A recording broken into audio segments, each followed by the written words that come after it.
चुरू में इस ऑडिटोरियम के अंदर पहली बार यहाँ आया हूँ और मैं अपने समाज के अंदर आया हूँ, अपनी बिरादरी में आया हूँ। मैं सीमा राम जी का और इस कार्यक्रम के ऑर्गेनाइजर्स का मैं बहुत बहुत आभारी हूँ। मैं आभारी इसलिए हूँ कि अपने समाज में, अपने बिरादरी में, अपने लोगों में मुझे सीताराम जी ने बुलाया, आपकी टीम ने बुलाया। वास्तव में हम हरियाणा के जितने भी लोग हैं धार्मिक समाज के, पंजाब, हरियाणा, उत्तर प्रदेश, ये सभी राजस्थान से निकले हुए हैं, राजस्थान से गए हुए हैं।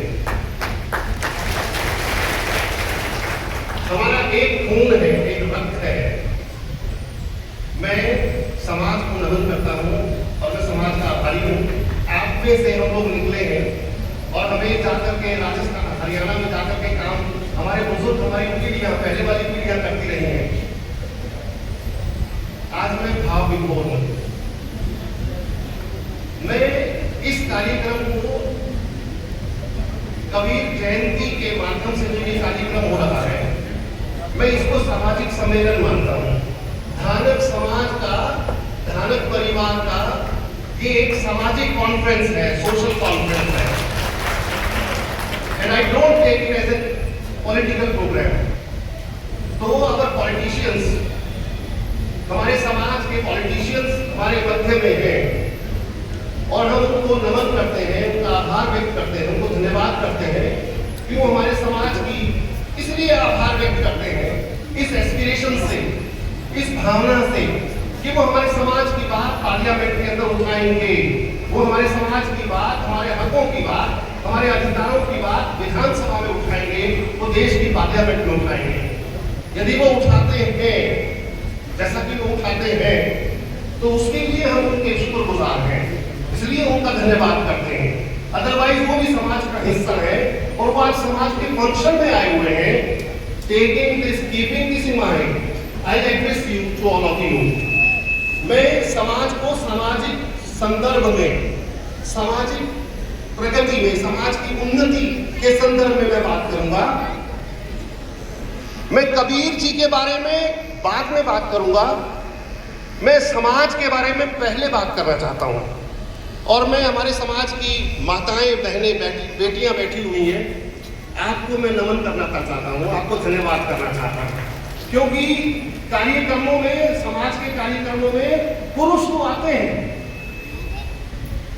आदमी ज्यादा होते हैं, लेकिन बराबर में, आज बराबर में हमारी बहन बेटियां बैठी हुई हैं। आपको बात करने, आपसे बात करने का, आपको एड्रेस करने का, आपसे मुखातिब होने का मुझे अवसर मिल रहा है।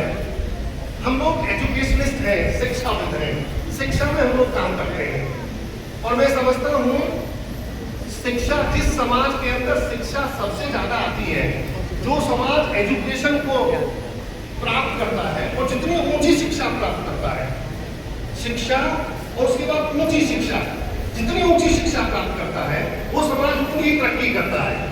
हमारे बीच में जितने भी लीडर्स हैं, चाहे माननीय कटेरिया जी हैं, सुनीता जी हैं, इंदौरा जी हैं, वो जितने भी हैं, अनूप जी हैं, वो पहले एजुकेटेड लोग हैं, शिक्षित लोग हैं। सबदेश जी हैं, all of you are educated person and they are after your politicians. आज हमारे समाज की, धार्मिक समाज की क्या पहचान है? धार्मिक समाज को पहली बार, पहले चरण में पहचान देने वाले वो लोग थे जिनमें दादा नारायण केसरी जो अभी बोल रहे थे, 100 साल के हो गए हैं। पंजाब के अंदर आप तालियां मत बजाएं, आप सुने। तालियां जब आप ये पॉलिटिशियन बोलेंगे तब बोलना, तब तालियां बजाना, मुझे तालियों की जरूरत नहीं है। मैं समाज को एड्रेस करना चाहता हूँ, समाज पे बात करना चाहता हूँ। अब पंजाब के अंदर मातूराम जी का नाम सुना है? मातूराम जी, दिल्ली के बाबूराम, हरियाणा के अमर सिंह धानक, फूलचंद जी, ये वो लोग हैं जिन्होंने हमारे समाज को पहली बार राजनीतिक और सामाजिक तौर पर संगठित किया था और समाज की एक पहचान बनाई थी। उसके बाद समाज के अंदर एक वैक्यूम, एक खालीपन हमें दिखाई देता है। आज के पीढ़ी फिर से हमारे बीच में है। आप मध्य प्रदेश से हमारे नेता बैठे हैं, हरियाणा से बैठे, राजस्थान से बैठे हमारे पॉलिटिशियन। आज समाज के अंदर एक बार फिर से ये पॉलिटिशियन आए, ये लोग राजनीति में हमारे समाज की बात करते हैं। और याद रखिए, अगर समाज में पॉलिटिकल लीडरशिप विजनरी नहीं होगी, विजनरी का मतलब जिसके पास यहाँ कोई विजन नहीं होगा, तो समाज का विजन, तो ऐसे समाज के नेताओं के, ऐसे राजनीतिकों की हमें जरूरत नहीं है। हमें वो लीडरशिप चाहिए जो अमर सिंह धानक जैसी लीडरशिप, हमें वो चाहिए जो दादा नारायण जैसी लीडरशिप, हमें वो लीडरशिप चाहिए जो बाबा साहब डॉक्टर अम्बेडकर जैसी लीडरशिप।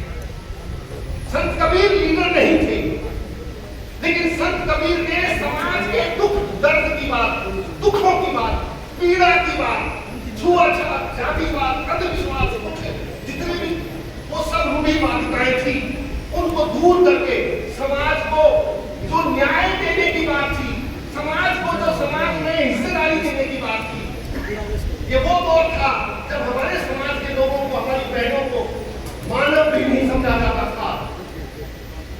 पशु पक्षी उन तालाबों के अंदर पानी पी सकते थे, लेकिन छुआछूत के चलते हमारे समाज के लोगों को, हमारे बुजुर्गों को जिन यातनाओं को झेलना पड़ा, उनसे मुक्ति दिलाने वाले, मानवता की लड़ाई लड़ने वाले, न्याय की लड़ाई लड़ने वाले, सामाजिक न्याय की लड़ाई लड़ने वाले उस समय ये संत कबीर, इसीलिए हम उनको अपना आदर्श मानते हैं। और हम क्या मानते हैं? इस संविधान को, इस देश के संविधान देने वाले बाबा साहब डॉक्टर अम्बेडकर को अपना गुरु मानते हैं।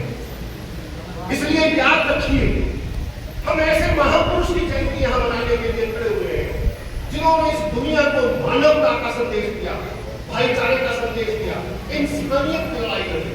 और जो लड़ाई सामाजिक सद्भाव, सांस्कृतिक आंदोलन की लड़ाई उन्होंने लड़ी, वही लड़ाई परकोलेट हुई संविधान के अंदर।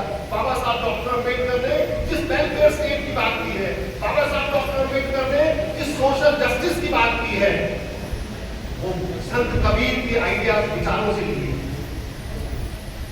इसलिए आज हमारे समाज का दूसरे समाजों में क्या स्थान है? Where do we stand so far as social justice is concerned? What is our position in political arena? Where do we stand so far as our avocations? हमारे जो व्यवसाय हैं उनका क्या हुआ? धानक समाज का व्यवसाय राजस्थान में देखेंगे, उत्तर प्रदेश में देखेंगे, बिहार तक जाएंगे, आप मध्य प्रदेश में जाएंगे, धानक समाज के लोग, उनका एक व्यवसाय था, वो व्यवसाय खत्म हो गया है। हमारी माताएं बहनें दाई का काम करती थी, ट्रेडिशनल डॉक्टर थी, वो काम खत्म हो गया है। हमारे समाज के लोग गांव-गांव में चौकीदारी का काम करते थे। राजा महाराजाओं की सेना के अंदर हम लोग अग्रणी सैनिक होते थे। इसी राजस्थान की भूमि में जहाँ सामंतवाद था, जब छोटे-छोटे राज्य रचवाड़े थे, धानक समाज के लोग, हमारे बुजुर्ग, उसमें फ्रंट की लड़ाई लड़ने वाले सैनिक होते थे। क्या हम लोग भूल गए? लेकिन आजादी के बाद 1947 के बाद धानक समाज कहाँ है? धानक समाज की राजनीति में, अर्थव्यवस्था में, इस देश की इकोनॉमी में, इस देश के व्यवसायों में, इस देश की उच्च शिक्षा में हम कहाँ हैं? क्या आप कभी इस बात के बारे में सोचते हैं? क्या इस गवर्नमेंट ने, चाहे वो कांग्रेस की सरकार रही हो, चाहे इस देश में सोशलिस्ट की सरकार रही हो, चाहे आज इस देश के अंदर भारतीय जनता पार्टी की सरकार है, धानक समाज का इस स्टेट के अंदर एवोकेशन में, इस रिसोर्सेज में हमारा कहाँ स्थान है? सोचिए इस बारे में। जब तक ये नहीं सोचेंगे, ये जयंती मनाने का कोई औचित्य नहीं होता। जयंती मनाने का औचित्य है तो तब है जब ये सरकारें हमारे को वोट के लिए एक्सप्लॉइट करती है। वोट देने के टाइम में हमारे को माई बाप बना देंगे, लेकिन वोट लिए, सरकार बनी, उसके बाद नेता गायब हो जाता है। हमें वो नहीं चाहिए, हमें समाज की हिस्सेदारी चाहिए।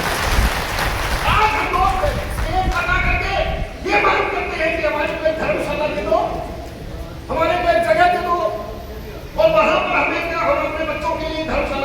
नहीं, ये सरकार की ड्यूटी बनती है कि वो सरकार धार्मिक समाज के दूसरे लोगों को जो उनकी हिस्सेदारी बनती है वो दे। नहीं होता है। स्टेज लगाई जाती है मंत्रियों के लिए, मुख्यमंत्रियों के लिए चापलूसी, चमचागिरी इतनी पूरी की जाती है, इतनी साइकोपैथी फ्रैक्टरी की जाती है। पिछले आजादी के इन सालों में यही हो रहा है, अब और नहीं हो सकता। आप मेरी बात ध्यान से सुनिए, मैं आपको एड्रेस करने के लिए आया हूं। आपसे हम मांग करते हैं कि आप इन नेताओं के सामने ये बात रखिए कि राजस्थान के अंदर सत्ता की हिस्सेदारी में हमारे कितने लोग हैं, कितने वाइस चांसलर हैं, कितने मंत्री हैं, कितने चेयरपर्सन हैं, पैरा फंडिंग का कितना हिस्सा है। इसके अलावा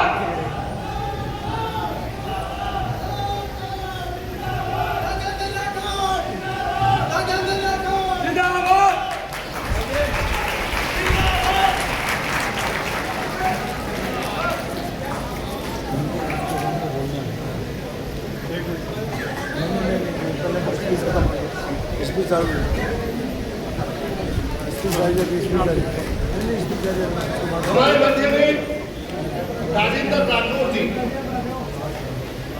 उपलब्ध है, हमारे मध्य में है। समाज की ओर से हम आपका स्वागत अभिनंदन करते हैं। मैं अपनी बात को जारी रखे हुए हूँ।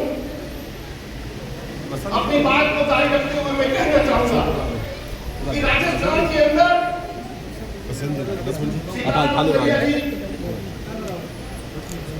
सीताराम मुगलिया और सीताराम की टीम से समाज को एड्रेस करते हुए मैं कहना चाहता हूं कि राजस्थान के अंदर धार्मिक समाज की राजनीतिक में क्या स्थान है। समाज में, शिक्षण संस्थाओं में, नौकरियों में और समाज के अंदर कितना न्याय, सामाजिक न्याय हमारे समाज को मिला, ये मैं राजेंद्र राठौर की सरकार के अंदर है। आपके माध्यम से यहाँ की सरकार को मैं एड्रेस करना चाहता हूँ, मुख्यमंत्री जी तक अपना संदेश, अपना मैसेज करने करना चाहता हूँ। हम लोग कबीर को मानने वाले हैं। हम कबीर को ही क्यों मानते हैं? हम कबीर को क्यों मानते हैं? वास्तव में आज के दिन बाबा साहब डॉक्टर अंबेडकर को मानने का समय है। डॉक्टर अंबेडकर को मानने के साथ साथ में मैं आपको ये कहना चाहता हूं कि बाबा साहब डॉक्टर अंबेडकर जिन्होंने जो कुछ भी किया हमारे को संविधान में, वो 3 महापुरुषों की देन है। बाबा साहब डॉक्टर अंबेडकर पहले बुद्ध को अपना गुरु मानते हैं। बुद्ध ने जो सामाजिक समरसता का सिद्धांत दिया, सामाजिक समता का सिद्धांत दिया, हम लोग अनटचेबल्स रहे हैं इस देश के अंदर। हजारों साल से हमने छुआछूत का दंश झेला है। हमें मानव भी नहीं समझा जाता था इस देश के अंदर। उसकी पहली लड़ाई महात्मा बुद्ध ने लड़ी, इंसानियत की लड़ाई, मानवता की भाईचारे की लड़ाई। उसके बाद कबीर ने लड़ी। उन्होंने कहा जाति के ऊपर जो कटाक्ष उन्होंने किया है, सामाजिक विषमता के ऊपर जो कबीर ने किया है, और उसके बाद महात्मा ज्योतिबा फुले, बाबा साहब डॉक्टर अंबेडकर इन 3 महापुरुषों का अपना गुरु मानते हैं। और बाबा साहब डॉक्टर अंबेडकर के लिए हजारों सालों से जो विषमताएं थी, जो हमारे को अधिकारों से वंचित कर रखा था, जो हमारे को मानवता के अधिकार भी नहीं दे रखे थे इस देश के अंदर, उनकी सबकी लड़ाई बाबा साहब अब डॉक्टर अंबेडकर ने लड़ी। लेकिन वो अंबेडकर के अकेले की लड़ाई नहीं, वो 3 महापुरुषों के विचारों की समग्रता है। समाज के लोगों, हम लोग कबीर को अपना गुरु मानते हैं, अच्छी बात है। नहीं है तो इस समाज की ओर से राठौर साहब के सामने हम ये मेमोरेंडम आपके सामने प्रस्तुत करते हैं। ये मांग पत्र है हमारा कि राजस्थान के अंदर भी वर्गीकरण को लागू किया जाए। हमारी एक ही मांग है ताकि हमें न्याय मिले, हमारे बच्चे भी पढ़ लिख करके वकील, डॉक्टर, इंजीनियर, प्रोफेसर बने, वाइस चांसलर बने, हमें बराबर की हिस्सेदारी मिले। और आपकी पार्टी के अंदर भी, राजनीतिक सत्ता के अंदर भी धार्मिक समाज को जो योग्य लोग हैं, सीताराम मुगलिया जैसे लोग हैं और हैं, उनको सरकार के अंदर भी बराबर की हिस्सेदारी मिले। ये हमारी इस मांग है। हम लोग कबीर को मानने वाले लोग हैं। राठौर जी कबीर जयंती मना रहे हैं, लेकिन समाज का आंदोलन है, समाज की कॉन्फ्रेंस है ये। और समाज की कॉन्फ्रेंस में 5 स्टेट से लोग आए हुए हैं, 5 राज्यों से लोग आए हुए हैं। हमारे मध्य प्रदेश से, हरियाणा से इंदौरा जी और कठेरिया जी, ये सब लोग हैं। मैं सिर्फ अब 2 लाइनों में अपनी बात खत्म करूंगा। हम कबीर को ही क्यों मानते हैं? क्योंकि कबीर ही एक वैसा विश्व पुरुष है, एक विचारधारा है। कबीर कोई नाम नहीं है, कबीर एक आइडियोलॉजी है, फिलॉसफी है। समाज में समता पैदा करने की, न्याय की स्थापना करने के लिए